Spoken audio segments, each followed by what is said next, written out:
오늘 하나님 말씀 함께 나누도록 하겠습니다. 오늘 말씀은 야고보서 1장 19절로 27절의 말씀입니다.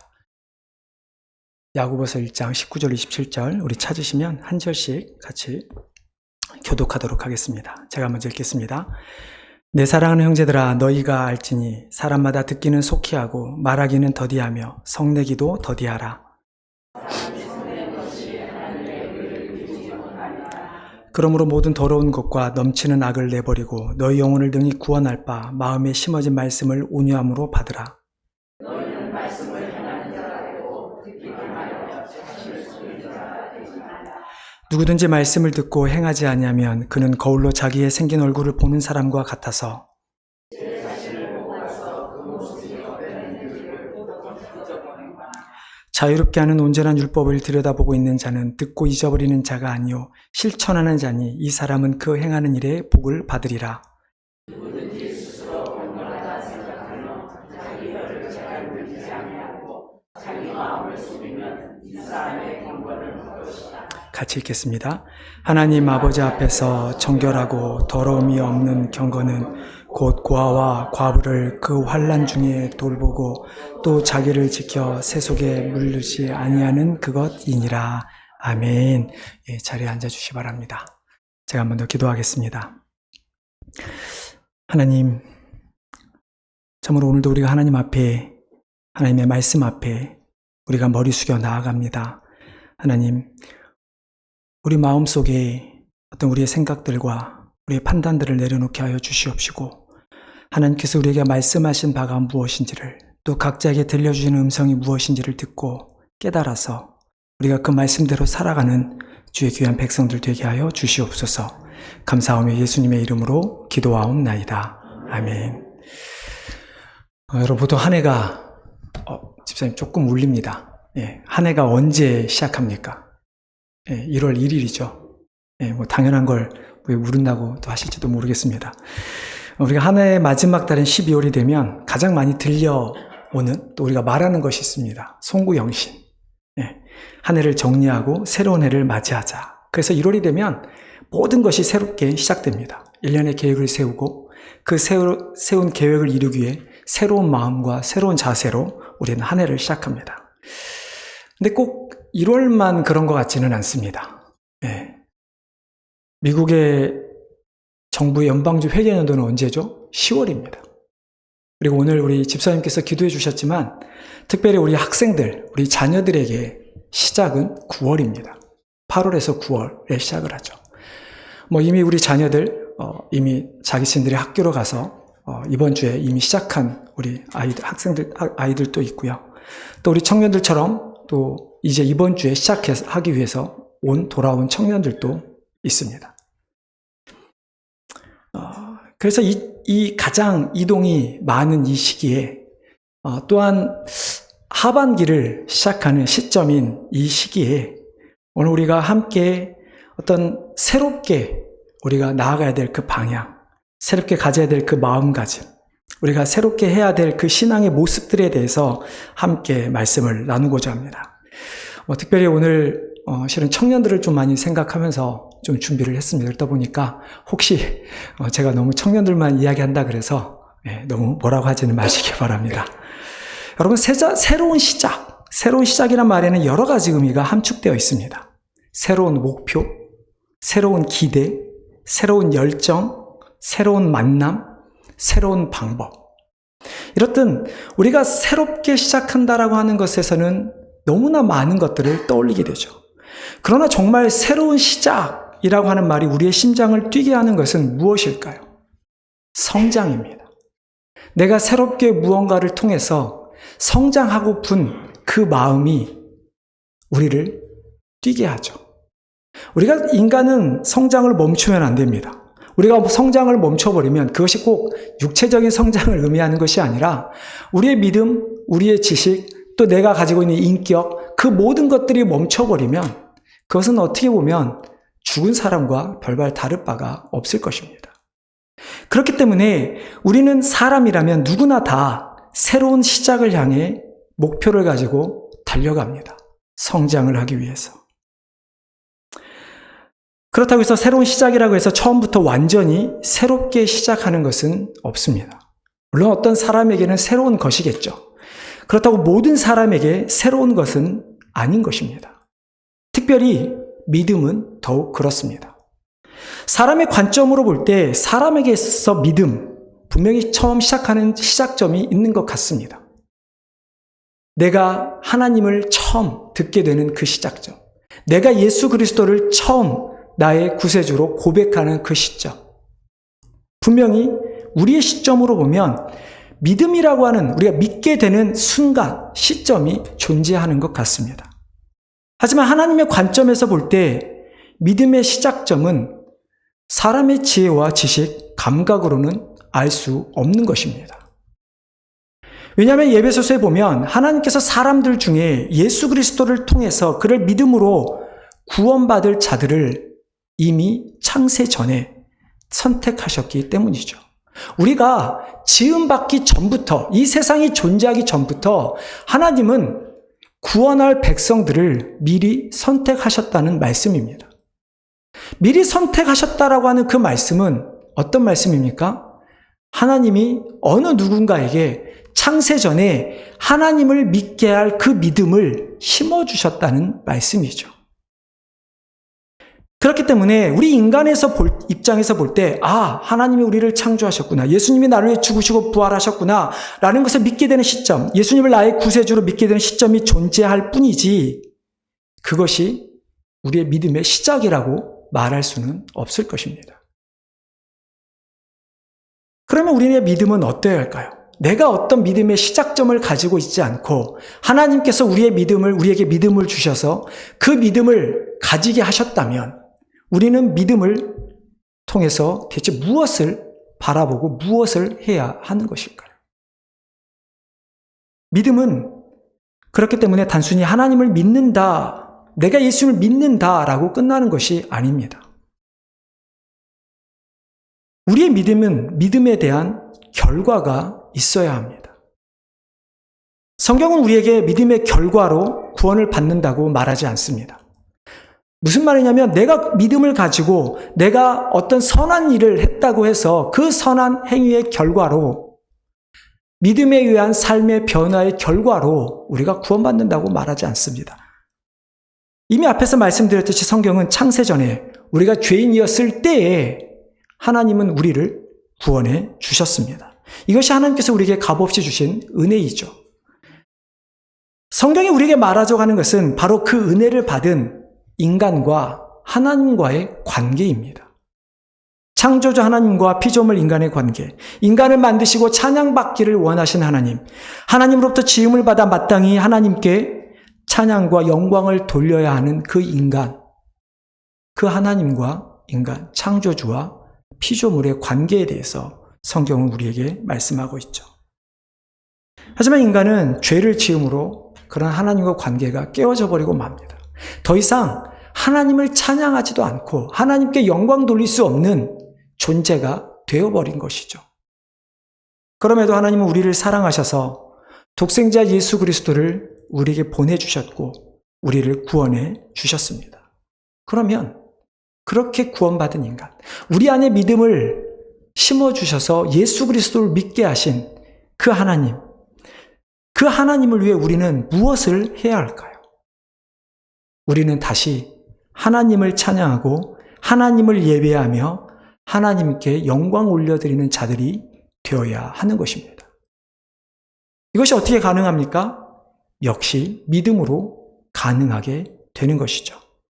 그렇게 믿음이란 우리가 단순히 어떤 대상을 믿습니다 라고 하는 고백만이 아니라 그 이상으로 우리의 삶을 변화시키는 능력이 되는 것이 믿음이라고 하는 것이죠. 우리가 정말로 하나님을 창조주로 믿는다면 우리는 창조주 하나님을 위해 마땅히 살아가야 합니다. 우리가 예수 그리스도를 구세주로 믿는다면 우리는 예수 그리스도를 위해 살아가야 하는 것이죠. 이것이 믿음에 의한 삶의 변화입니다. 우리의 삶을 바꿀 수 있는 믿음이 되어야 하는 것이죠. 여러분, 링컨 대통령이 했던 유명한 말을 좀 인용하면 이런 말이 있죠. Of the people, by the people, for the people. 국민의, 국민을 위한 정치. 이것을 믿음으로 바꾸면 of the faith, by the faith, for the faith. 성도의 삶은 믿음에 의해 바뀔 수 있고 믿음을 위한 삶이 되어야 한다라는 것이죠. 우리의 삶의 시작도 믿음이고 우리의 삶을 변화시키는 것도 믿음이고 결국 우리 삶의 목적도 믿음이 되어야 한다라는 이야기입니다. 구원받은 자들의 행위, 즉 우리 믿는 자들이 마땅히 행할 일에 대해서 강조한 인물 중 한 명이 바로 오늘 야고보서를 쓴 사도 야고보입니다. 그러다 보니까 야고보서를 읽다 보면 착각에 빠지게 되죠. 행위로 구원을 받는 것이 아닌데 왜 대체 야고보 사도는 우리에게 그렇게 행위를 강조하는 것일까? 왜 우리에게 자꾸 삶을 변화라고 그러고 왜 그렇지 못하면 심판받는다 그러고 왜 그렇지 않으면 하나님의 자녀라고 말하지 않는다고 말씀하고 있는 것일까? 그렇다고 해서 사도 야고보는 결국 우리에게 행위의 구원을 이야기하는 것이 아니라 은혜로 구원받은 자들, 하나님께서 믿음을 주셔서 하나님을 믿게 하는 자들의 삶의 변화가 있어야 한다라는 것을 말씀하고 있는 것이죠. 오늘 본문에서 사도 야고보는 믿음은 삶을 바꾸는데, 다시 말해 삶은 믿음으로 바꿀 수 있는데 어떠한 우리의 삶을 어떻게 바꿔야 할 수 있는가, 무엇으로 바꿀 수 있는가에 대해서 오늘 말씀을 하고 있습니다. 앞서 말씀드린 오늘 특별히 청년들에게 이 말씀을 하는 이유는 이제 새 학기를 시작하면서 아까 우리 집사님 기도하신 것처럼 누구는 처음 오지 않습니다. 하지만 새로운 학기를 시작합니다. 하지만 어떤 청년은 미국이라는 곳을 이제 대학을 처음 경험하게 됩니다. 저도 자녀를 대학을 이번에 보내면서 너무 염려를 많이 했던 것 같아요. 세상의 학문에 더 빠져서 하나님을 잃어버리면 어떻게 할까? 수많은 고민을 했고, 그러면서 오늘 말씀을 통해서 정말로 우리 청년들이 자신의 삶의 목표와 그 목표를 이루는 길에 있어서 특별히 만나는 학교의 수많은 다른 학생들에게 내가 그리스도인이라고 하는 사실, 내 삶에 내가 그리스도인으로서 살아갈 수 있는 삶을 바꾸는 것이 믿음이며 그 믿음을 갖기 위해 어떻게 해야 하는가를 함께 좀 더 말씀을 나누고자 합니다. 야고보는 먼저 우리에게 인간의 속성에 대해서 이야기합니다. 1절 19절에 보면 듣기는 속히 하고 말하기는 더디하며 성내기도 더디하라 이야기합니다. 21절에 더러운 것과 넘치는 악을 버리라고 이야기합니다. 이것은 어떤 특정한 사람에게만 해당되는 것이 아닙니다. 인간이면 누구나 갖고 있는 가장 기본적인 속성입니다. 그게 아마 죄로 말미암은 것이겠죠. 사람은 저마다 말하기를 좋아하지 듣기를 좋아하는 사람은 없습니다. 아무리 나보다 나이가 많은 사람이 나에게 말한다 할지라도, 아무리 나보다 성공한 사람이라 할지라도 어떤 사람이 나에게 일방적으로 이렇게 저렇게 하면 그것을 좋게 들을 만한 사람은 아무도 없습니다. 특히 요즘 같은 세상은 아무리 나이가 어리다 할지라도 자신의 의사를 분명하게 표현하는 세대입니다. 우리가 MZ라고 이야기를 하죠. 제가 청년을 가르치다 보면 확실하게 좀 다른 것을 느끼게 됩니다. 아마 저희 청년들은 저한테 배우면서 잘 몰랐을 거예요. 제가 15년 전에 가르쳤던 청년들과 지금의 청년들을 비교해보면 분명히 다른 게 있어요. 15년 전에는 그래도 목사가 말을 하면 네 라고 이야기를 합니다. 특별히 토를 달지 않습니다. 근데 요즘 청년들은 MZ라서 그럴까요? 저희 자녀들도 그런데요. 제가 무슨 말을 하면 반드시 그것에 대해서 다른 한마디를 합니다. 물론 제가 목사라서 제 말을 무조건 들어야 한다 이런 것이 아니라 기본적인 사람의 속성이라고 하는 것이 누구나 다 듣기보다 말하기를 좋아한다라는 것이죠.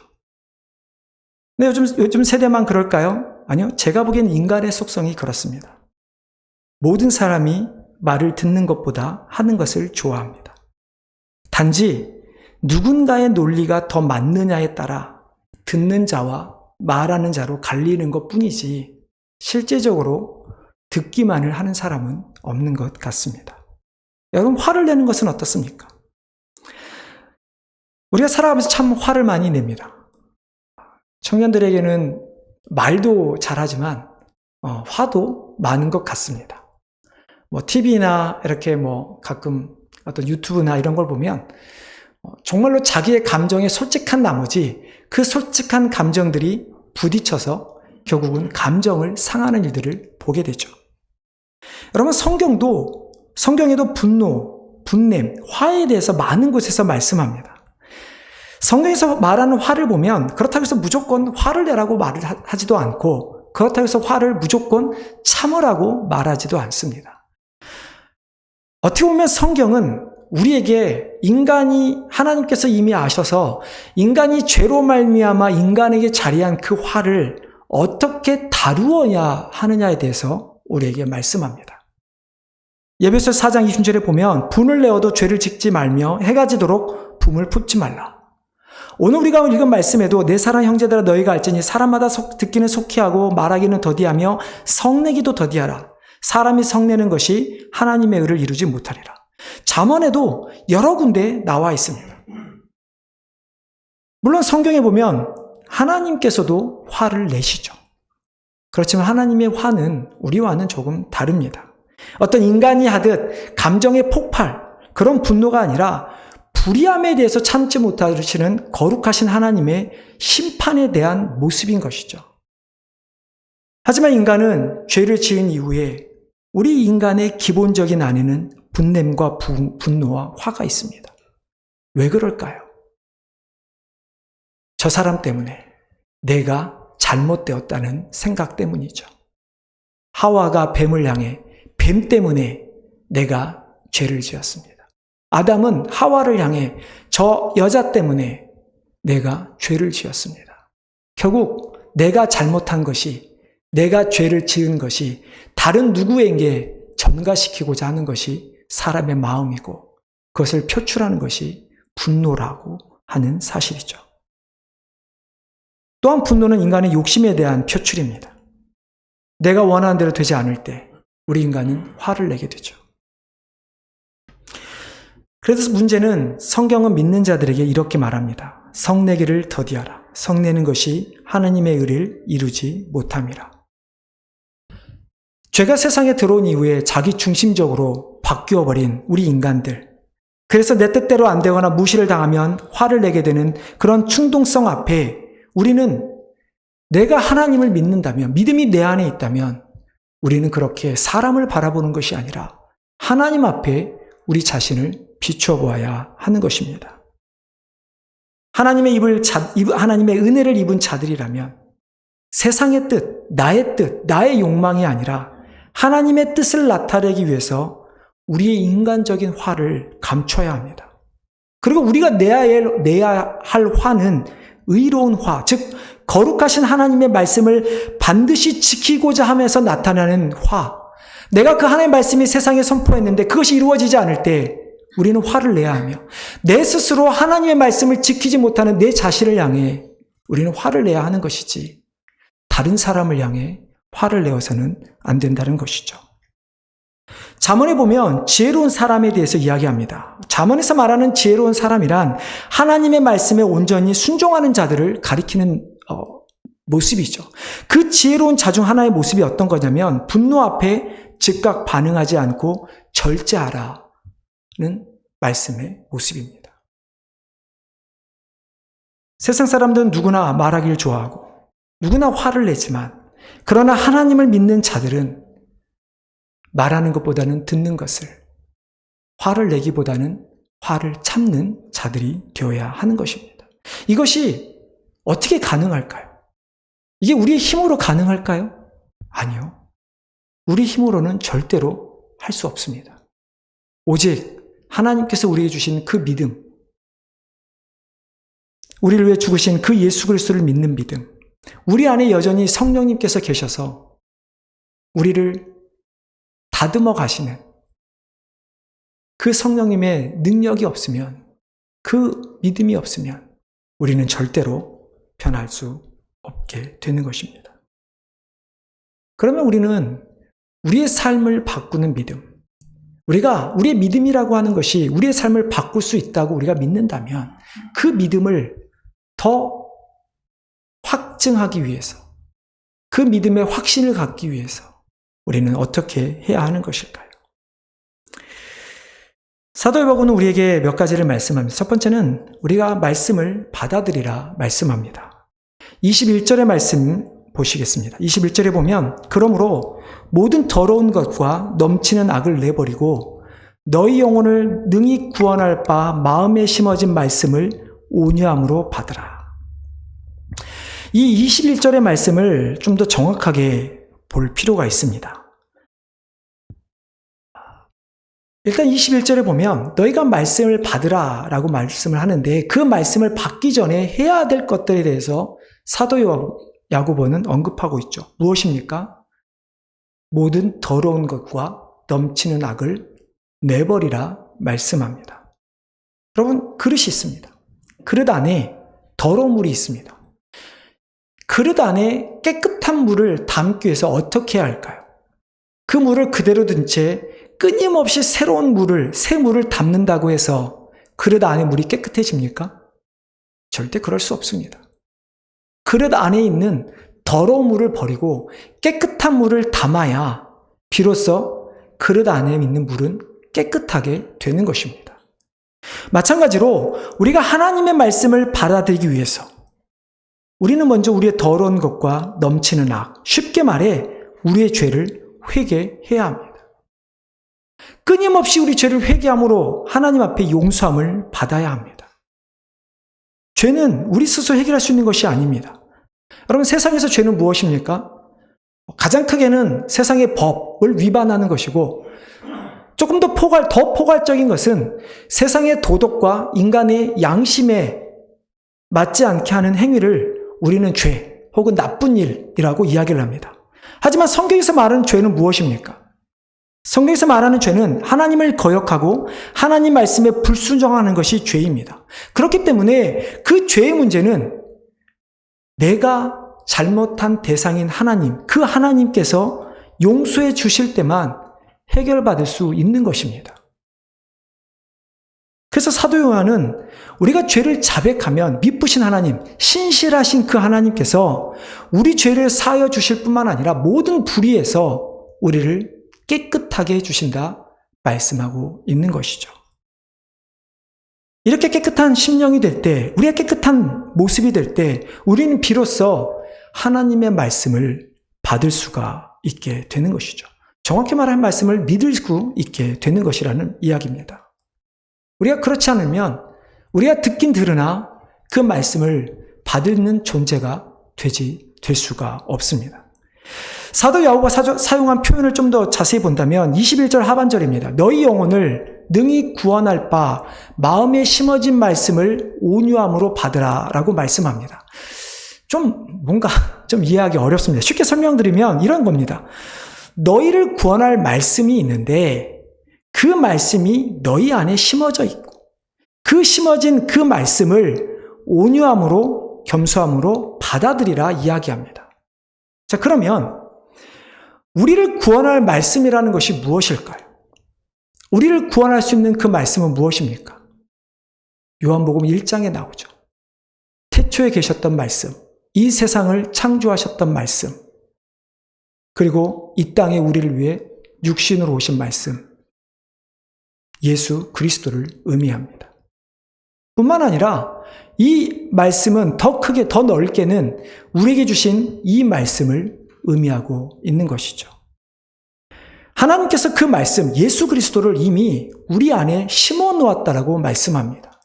그래서 앞서서 말씀드린 것처럼 우리가 인간의 관점에서 내가 하나님을 믿습니다라고 하는 믿음의 시작점은 있다고 볼 수 있으나 실제적으로 믿음의 시작점은 우리가 시작한 것이 아니라 이미 하나님께서 우리 가운데 믿음을 심어주심으로 시작되었다는 말씀입니다. 그렇기 때문에 그 심어진 말씀이 우리는 받아들여야 하는 것입니다. 믿어야 하는 것이라는 이야기죠. 우리에게 찾아오신 그 예수 그리스도를 우리는 감사함으로, 온유함으로, 겸손하게 내가 무슨 예수 그리스도가 필요해.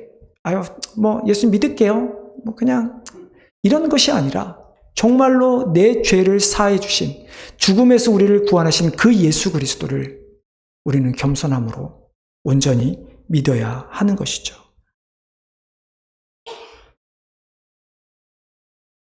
그런데 우리의 모습을 보면 마치 내가 잘나서 예수님을 믿어주는 것 같을 때가 참 많아 보입니다. 하나님께서 우리 안에 예수 그리스도를 심어주셨고 그 예수님을 믿게 하셨으면 우리는 그 믿음의 순종의 모습을 보여야 되는데 우리는 마치 하나님께 뭔가를 맡겨놓은 것처럼 하나님 이겨주십시오. 마치 내가 하나님께 뭔가를 하면서 하나님 마치 뭔가를 달라고 하는 칭찬받기를 원하는 모습처럼 자기가 한 것들을 이야기하면서 주님이 나에게 찾아오셔서 복을 주시는 것들이 당연한 것처럼 여길 때가 얼마나 많이 있습니까? 우리가 이 자리에 앉아 있는 것이 여러분이 지금까지 이렇게 살아있는 것이 정말 여러분이 잘해서입니까? 우리가 무엇을 정말 열심히 노력해서입니까? 그런데도 우리는 입으로는 하나님 뜻대로 이루어지길 원하지만 우리는 우리의 뜻대로 이루어지길 원할 때가 얼마나 많이 있습니까?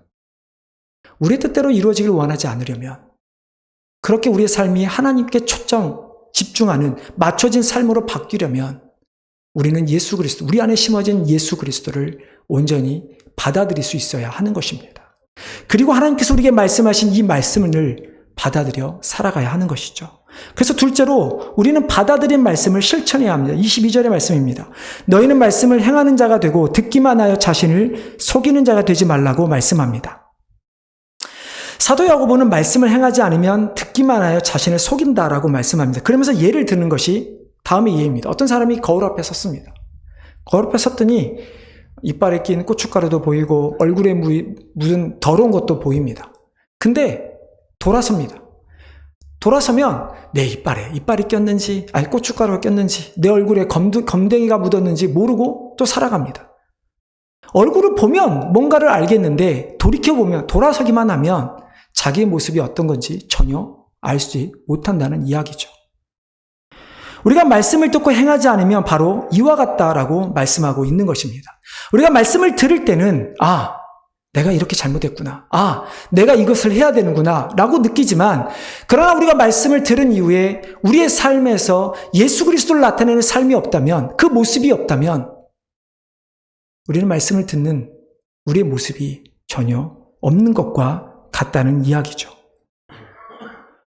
죄를 회개하라. 회개하자면 벌을 받는다고 하는데 우리는 회개하지 않습니다. 이웃을 사랑하라고 하는데 여러 가지 핑계를 대고 이웃을 돌아보지 않습니다. 온전하게 하나님을 섬기고 예배하라고 하는데 우리는 여러 가지 이유로 예배를 드리지 않습니다. 정직하게 살라고 하는데 아무도 모르겠지. 이 정도면 나는 다른 사람보다 괜찮아 라고 생각하며 정직하게 살아가지 않습니다. 하나님의 나라와 의를 위해 살라고 하셨는데 나의 나라와 나의 의를 위해 우리는 살아갑니다. 여러분, 이것이 어떻게 말씀을 들은 자들의, 행한 자들의 모습일 수가 있겠습니까? 하나님의 말씀을 받은 자들, 그 믿음을 받은 자들이 믿음으로 말미암아 변화되는 그 삶. 물론 어떤 사람들은 가끔 잘 모르겠다라고 말하는 분들도 계십니다. 대체 어떻게 사는 것이 말씀대로 사는 것이냐? 어떻게 보면 아주 어렵지만 아주 간단한 방법이 있습니다.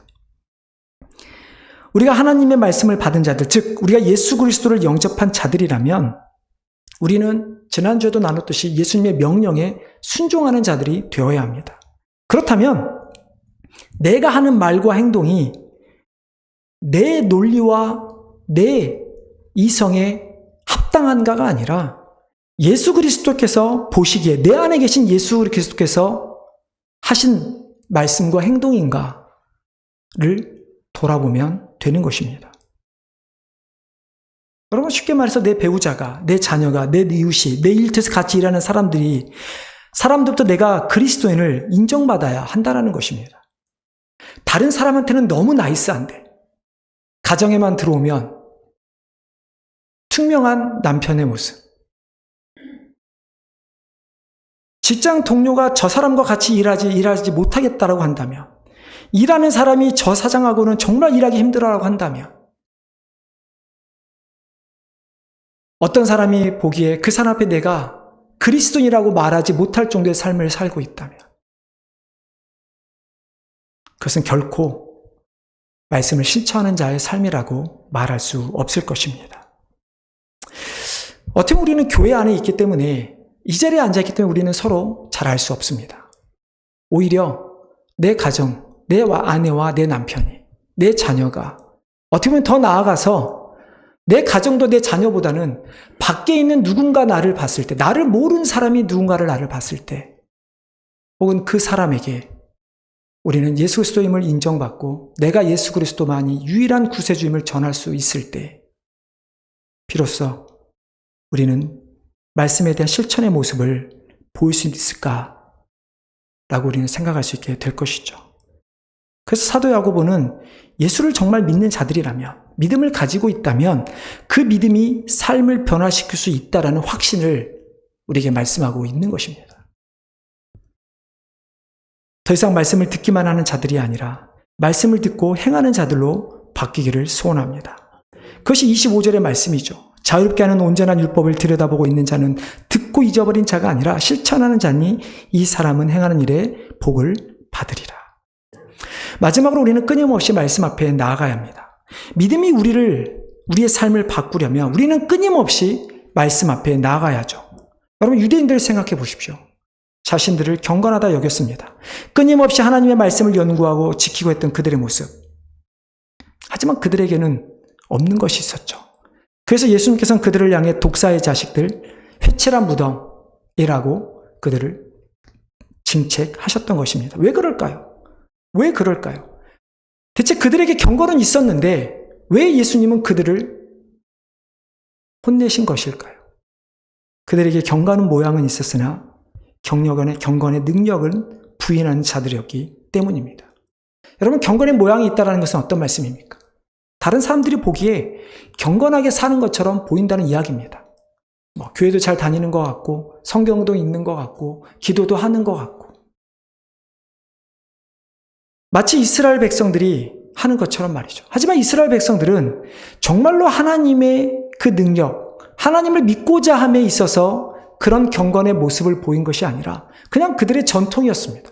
마치 우리가 주일 아침이 되면 교회 가듯이 그들은 그들의 삶에서 하나님의 말씀을 외우고 듣고 묵상하는 것이 삶의 모습이었습니다. 하지만 그들은 경건의 능력을 믿지 않는 자들이었습니다. 하나님께서 자신들을 끝까지 지켜주시겠다는 사실을, 아무리 어려운 일이 있어도 외적의 세력이 공격해 온다 할지라도 자신들을 지켜주신다는 하나님의 능력을 그들은 너무나 놓치고 있었고, 오히려 경건의 모습이 그들로 말미암아 교만의 죄에 빠지게 만들어 버린 것이죠. 이처럼 경건의 능력을 부인하는 자들이 성도들 가운데, 이 세상에 성도가 참 많이 있는 것을 보게 됩니다. 입술로는 하나님을 부르지만 하나님의 눈보다 사람들의 눈을 더 의식하고 하나님의 인정과 칭찬을 인정보다는 사람들의 인정과 칭찬에 메말라하는 사람들이 얼마나 많은지 모릅니다. 특별히 저도 이제 거의 이민자인데요. 이민교회에 훨씬 더 그런 것들이 많은 것 같습니다. 한국에서 어렵게 미국에 와서 자수성가를 하다 보니까 누군가에게 인정받고자 하는 모습, 미국 안에서 머저리티라고 하는 사람들에게서 천대받던 마이너리티를 가질 수밖에 없는 그 모습. 하지만 사도 바울은 이렇게 이야기하죠. 야고보는 이렇게 얘기합니다. 스스로 재갈 물리라 말씀합니다. 여러분, 야생말에 재갈을 물리지 않고 타면 어떻게 될까요? 떨어질 수밖에 없습니다. 그 말을 타려면 재갈을 물려야 합니다. 마찬가지로 우리가 하나님의 말씀, 예수 그리스도를 믿는 믿음으로 말미암아 변화된 삶을 살려면 우리는 끊임없이 우리 입에 말씀의 재갈을 물리고 그 말씀의 능력이 우리를 변화시킬 수 있는, 재갈로 말미암아 말을 움직일 수 있는 것처럼 그 말씀이 우리를 움직일 수 있도록 우리 자신들을 내어드리는 훈련을 해야 하는 것이죠. 절대로 스스로 경건한 자라고 속단하지 마십시오. 절대로 다른 사람의 인정과 칭찬에 연연하지 마시기를 바랍니다. 그저 우리가 해야 할 것은 우리는 끊임없이 죄인임을 깨닫고 하나님 앞에 나아가며 하나님께서 우리의 삶을 인도해 주시도록 그렇지 않으면 우리가 하나님 앞에 섰을 때 하나님은 우리의 말과 우리 각자의 행동에 책임을 물으신다 말씀하십니다. 어제 새벽 예배에도 이런 말씀이 있었습니다. 여호와는 심장을 살피며 폐부를 시험하고 각각 그의 행위와 그의 행실대로 보응하리라. 여러분, 신앙생활, 우리가 그저 입으로 믿습니다 하면 쉽겠죠. 하지만 하나님께서 분명히 하나님 앞에 섰을 때 우리의 행위와 행실대로 보응하신다는 그 말씀, 우리가 기억하면서 우리가 정말로 믿음으로 살아가는 것, 내 삶이 믿음으로 변화되어야 한다는 그 사실을 우리는 잊지 말아야 할 것입니다. 사랑하는 성도 여러분, 우리의 삶이 정말 하나님이 보시기에 좋으실 만한 삶을 살아가길 바랍니다. 정말로 예수님이 이 땅에 보여주신 그 겸손과 섬김, 그리고 자신의 생명까지도 아끼지 아니하고 내어주신 그 희생의 본을 따라서 살아가시기를 바랍니다. 특별히 우리 청년들, 아직 세상에 갈 길이 너무 많이 남아 있습니다. 자신들이 지금 목표라고 세운 것들이 결국 이루어야 될 골이라고 생각하지만 그것이 아닐 수도 있다는 이야기입니다. 하지만 그 가운데 우리가 어떤 세상의 목적 지향적인 삶이 아니라 우리는 하나님을 향한 하나님 지향적인 삶을 살아야 합니다.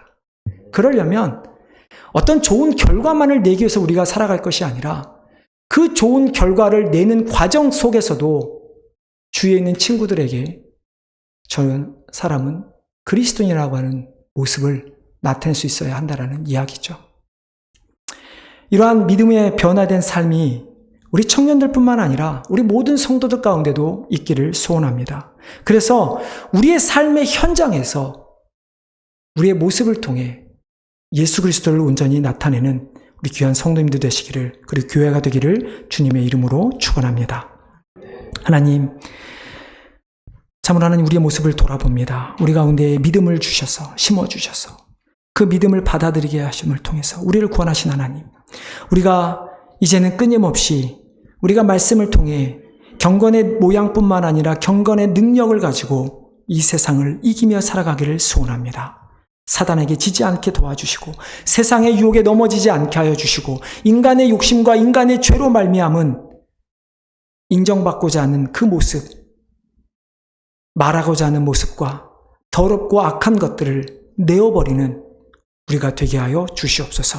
그래서 우리의 모습이 정말로 하나님 보시기에 칭찬받을 만한 믿음으로 말미암아 변화되는 삶을 살아가는 주의 귀한 백성들 되기를 소원합니다. 하나님, 하지만 우리의 능력이 부족함을 고백합니다. 하지만 우리가 매일의 그 경건을 통해서 능력을 얻게 하여 주시고 능력 되신 그 하나님이 우리를 변화시키는 그 놀라운 은혜를 경험하는 우리 모두가 되게 하여 주시옵소서.